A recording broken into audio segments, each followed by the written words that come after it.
Šeštadienis 9 valandos ryto.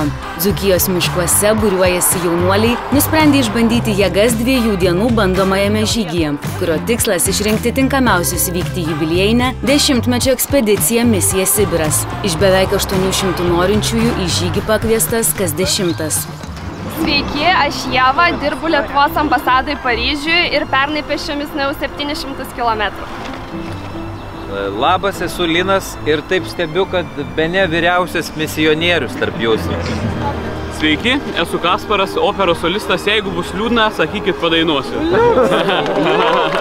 Mano vardas Julius, tai ką aš pasakysiu, jūs vis tiek neatsiminsit, tai norėčiau padaryti ore virvutę.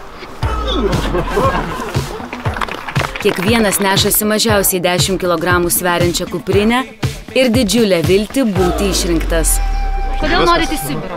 O, į Sibirą. Kodėl norim? Aš tai noriu pirmiausia todėl, kad ten buvo mano mama gimė Sibire, močiutė su seneliu ten susipažino, susituokė. Tai ir iš dalies dėl to, o kita dalis, tai žinoma, noriu, kad jaunimas būtų patriotiškesnis.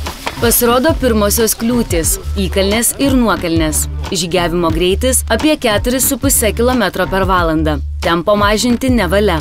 Dar viena kliūtis – upokšnis.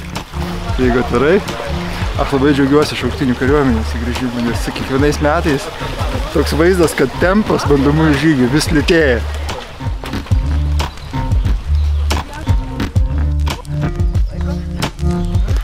Palaikom vieni kitus gerai už rankų. Sąlygos, kaip matot, yra visai sibirietiškos. Einam per Dzūkijos miškais, bet vietom Dzūkijos miškai visiškai nesiskiria nuo Sibiro. Mes išeinam tuo keliu, išeisim tiesiai į Nemuną ir Nemunos praeitų metų ekspedicijos dalyvių kuo puikiausiai primins Jenisėjai. Tikrai Jenisėjus žymiai platesnis, bet šitą vietą identiškai atitinka Sibiro sąlygą.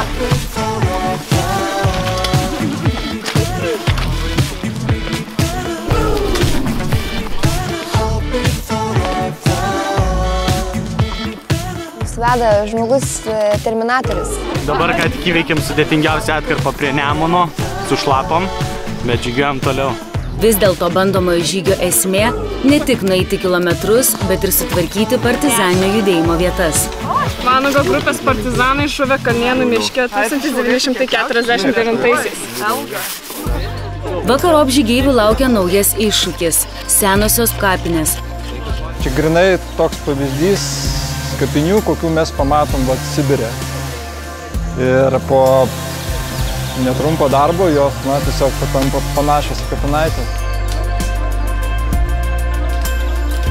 Per kelias minutės žygeiviai sutvarko senasias kapinaitės ir ten pat savo rankomis pagamina kryžių.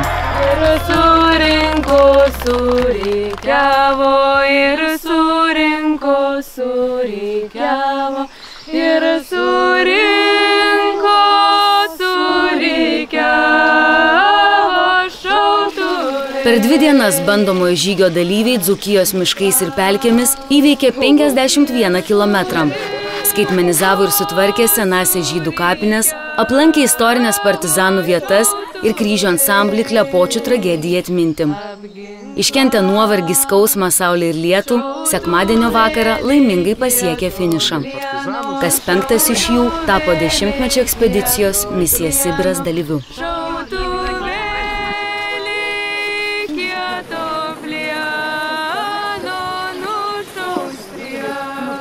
Wow!